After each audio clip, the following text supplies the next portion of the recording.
পাউরুটি দিয়ে butterscotch ice cream খুব সহজেই কিন্তু বানিয়ে নিতে পারো বন্ধুরা। দেখতে পাচ্ছ, দেখে বলো কীরকম লাগছে।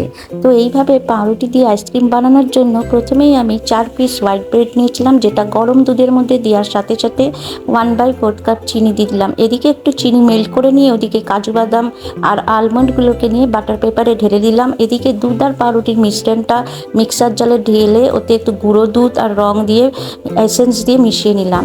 এদিকে বাদামগুলো গুঁড়ো করে নেওয়ার পর এর মধ্যে ফ্রেশ ক্রিম ফেটিয়ে নিয়ে ওর মধ্যে দুধের মিশ্রণটা ঢেলে বাদামের কুচি ঢেলে দিয়ে ভালো করে মিশ্রণ মিশিয়ে একটা এয়ারটাইট কন্টেনারে ঢেলে দিয়ে ওপর থেকে বাদামের কুচি পুরো ছড়িয়ে একটা বাটার পেপার দিয়ে পুরো ঢেকে দিয়ে 10 ঘন্টার জন্য ফ্রিজে রেখে দিয়েছিলাম।